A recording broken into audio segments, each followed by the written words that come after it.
السلام علیکم یا علی مدد۔ کوشش ہوتی ہے کہ میں کلپ نہ بناؤں اور زیادہ انٹرنیٹ پہ نہ ہوں، تو افسوس سے یہ کلپ بنا رہا ہوں۔ کچھ مولویوں کی زبان سے سنا ہے کہ جو علماء ہیں وہ انبیاء کے علم کے وارث ہیں۔ انبیاء کا ایسے اخلاق تھا جو علماء کرام ہمارے ساتھ کر رہے ہیں۔ جس سخی کا ہم کلمہ پڑھتے ہیں رحمت کل ختمی مرتبہ، سرکار ایک یہودی کے لیے کھڑے ہو گئے۔ تو ایک بندے نے کہا کہ سرکار جی تو یہودی ہے، تو سرکار نے کہا اس کی سفید ریش ہے، سفید ریش کا حیا تو اللہ کرتا ہے، میں کیوں نہ کروں۔ اور ایک بندے نے کہا کہ سرکار علی علیہ السلام شرابی کی دکان پر بیٹھے، تو مولا نے فرمایا کل کا انتظار کرو۔ دوسرا دن آیا تو اس نے کہا کہ سرکار میں معافی چاہتا ہوں، وہ سرکار شرابی کی دکان پر بیٹھے تھے، اس کا یہ اثر ہوا ہے کہ اس نے توبہ کیا ہے، بوتلیں توڑ دی ہیں، وہ نماز پڑھ رہا ہے۔ کیا انبیاء کا یہی اخلاق تھا؟ اور ایک بندے نے پی ایچ ڈی کی ہوئی ہے، دوسرا پرائمری فیل ہے، کیا جو پرائمری فیل ہے اس کو گولی مار دے؟ جس نے پی ایچ ڈی کی ہے کم از کم اس کی گفتگو سے پتہ لگے کہ اس نے علم حاصل کیا ہوا ہے، جس نے پی ایچ ڈی کی ہے اس کی بات تو اسے پتہ تو چلے۔ اور ہم نے پوری کوشش کی ہے، پہلے سے بھی آپ بھی کر رہے ہیں، کہ یہ جو ذاکرین ہیں یہ غیر مسلم ہیں جی۔ غیر مسلم کیسے ہیں جی؟ اور جو زندہ ہیں وہ تو ہیں، اب قبروں والوں تک پہنچ گئے ہیں کہ وہ بھی ایسے تھے، وہ بھی غیر مسلم تھے جی۔ تو جو غیر مسلم تھے، تو آج میں یہ بتانا چاہتا ہوں کہ غیر مسلم کیسے تھے۔ بابا ریاض حسین شاہ صاحب رتوال سے میں نے پوچھا، جب دنیا سے گئے ہیں اس سے تقریباً 1.5 سال پہلے، میں نے کہا کہ بابا آپ نے کتنے بندوں کو کلمہ پڑھایا ہے؟ تو بابا ریاض حسین شاہ رتوال نے مجھے کہا ہے کہ میں 7,000 آدمی کو شیعہ کر چکا ہوں۔ یہ غیر مسلم ہے۔ بابا صابر حسین شاہ صاحب بیل والے جو راجن پور کے ساتھ آتے ہیں ان سے پوچھ لیں کہ ان کو کس نے شیعہ کیا ہے۔ انہوں نے کہا کہ ہم سنی سید ہیں، آپ ہمیں محرم پڑھ دیں۔ تو بابے نے کہا بھائی آپ ایسا کریں، نیاز میری مرضی کی دیں۔ کون سی نیاز؟ تو بابے نے کہا کہ آپ شیعہ ہو جائیں، میں محرم پڑھ دیتا ہوں۔ یہ غیر مسلم ہے۔ نظر حسین جھڑیر صاحب، انہوں نے اپنے مرنے سے 14 دن پہلے ایک چٹ، وہ چٹ میں نے خود پڑھا ہے، اجو حسین کے پاس ہوا ہے، انہوں نے چٹ بھی دی، اپنی جان نماز بھی دی، اور پتہ نہیں کیا کیا دیا۔ تو انہوں نے کہا کہ آج سے 14 دن بعد پورا ٹائم بتایا، اتنے بج کر اتنے منٹ سے میں اپنے مولا کی بارگاہ میں جا رہا ہوں۔ یہ غیر مسلم ہے۔ ذاکر احمد بھٹی صاحب کو کسی بانی نے نہیں بلایا، وہ مظفر گڑھ کے تھے، ان کی کاسٹ گوپانگ تھی۔ تو جب مجلس ختم ہو گئی رات کو وہ سوئے تو اس نے خواب میں دیکھا کہ عالیہ بی بی نے کہا ہے کہ میرے ذاکر کو آپ نے کیوں نہیں بلایا؟ بی بی آپ کا کون ذاکر ہے؟ بی بی نے کہا احمد بھٹی۔ پھر اس نے احمد بھٹی سلطان الذاکرین کے لیے دوبارہ جلسہ کرایا۔ یہ ہے غیر مسلم۔ ذاکر غمگین پٹھان جس نے وصیت کی کہ میرا جنازہ مولا رضا علیہ السلام پڑھیں گے، اور اس کا جنازہ مولا رضا علیہ السلام نے پڑھا، یہ ہے غیر مسلم۔ بھائی یہ غیر مسلم ہے تو مسلمان کیسے ہوتے ہیں؟ اگر کوئی غلط ہے تو ان کو سمجھانا چاہیے یا ان کو گالیاں دینی چاہیے؟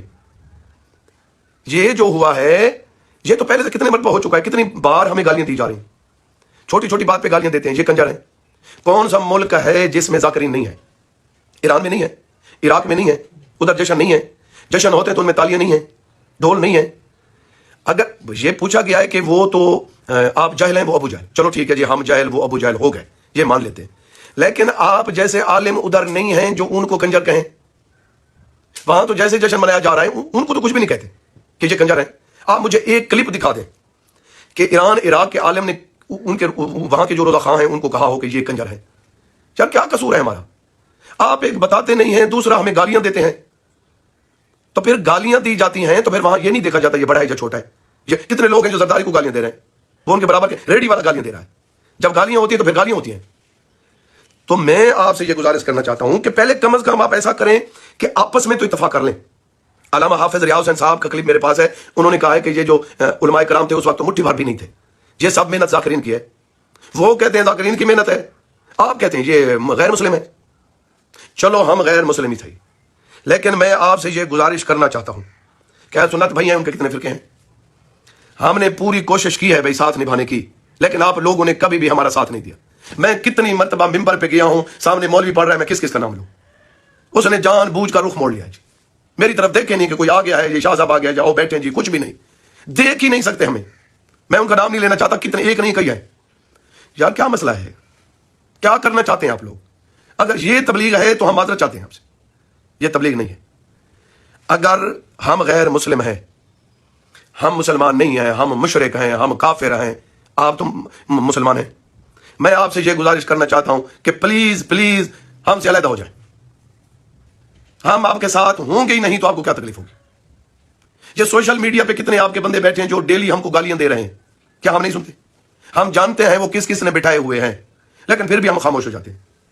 تو آپ ایسا کریں یہ آپ جس ممبر پہ ایک مشرک پڑھتا ہے یا غیر مسلم پڑھتا ہے، کوئی کافر پڑھتا ہے، اور اسی ممبر پہ عالم دین اور متقی پڑھے تجھے، ایسا آپ کو نہیں کرنا چاہیے. آپ ایسا کریں، آپ خدا کے لیے علیحدگی اختیار کر لیں. مہربانی آپ کی، اس سے زیادہ ہم کچھ نہیں کہہ سکتے جی. مہربانی، وسلام، اللہ حافظ. میں آج ایک نہایت حساس مگر ضروری موضوع پر بات کرنا چاہتا ہوں. موضوع ہے علماء، ذاکرین، عزادار اور امت مسلمہ کا اتحاد، خاص طور پر آج کے حالات میں. ذاکر نجم الحسن نوتک صاحب ہمیشہ یہ کہتے آئے ہیں کہ علماء دین کے محافظ ہیں اور ذاکرین پیغام اہل بیت کے مبلغ. یہ دونوں ایک دوسرے کے مقابل نہیں بلکہ ایک ہی قافلے کے دو ستون ہیں. آج حالات حاضرہ پر نظر ڈالیں تو ہم دیکھتے ہیں کہ امت دشمنوں کے نرغے میں ہے. فرقہ واریت، نفرت، تکفیر اور الزام تراشی نے ہمیں کمزور کر دیا ہے. ایسے میں اگر ہم آپس میں ہی ایک دوسرے کو نیچا دکھانے لگیں تو فائدہ دشمن کو ہوگا، نقصان ہمیں. علماء کا احترام ہم سب پر لازم ہے کیونکہ وہ علم، فقہ اور دین کی بنیاد ہیں. لیکن ساتھ ہی یہ بھی ضروری ہے کہ ذاکرین، عزاداروں اور مومنین کی عزت بھی ملحوظ رکھی جائے. ذاکر نجم الحسن نوتک صاحب کا واضح موقف ہے کہ اگر کہیں غلطی ہو بھی جائے تو اس کی اصلاح ادب، حکمت اور نرمی سے ہونی چاہیے، نہ کہ فتووں، گالیوں اور تکفیر سے. ہمیں یہ سمجھنا ہوگا کہ منبر، محراب اور ماتم سب کا مقصد ایک ہی ہے، پیغام محمد و آل محمد کو زندہ رکھنا. آج عزادار، ذاکر اور عالم سب کا مشترکہ فرض ہے کہ اتحاد قائم کریں، امن کو فروغ دیں، اختلاف کو علمی دائرے میں رکھیں، ذاتی حملوں سے بچیں. اگر عالم ذاکر کو کافر کہے یا ذاکر عالم کی توہین کرے تو اس سے نہ دین کا فائدہ ہے نہ اہل بیت کا. یاد رکھیں، امام حسین نے ہمیں وحدت، قربانی اور حق کا درس دیا ہے، نہ کہ نفرت اور تفرقے کا.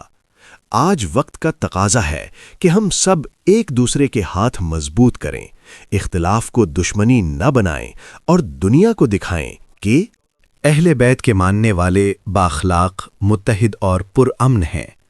آخر میں یہی پیغام ہے، علماء بھی ہمارے، ذاکر بھی ہمارے، عزادار بھی ہمارے. ہم سب ایک ہیں اور ایک رہیں گے انشاءاللہ. والسلام علیکم ورحمۃ اللہ وبرکاتہ.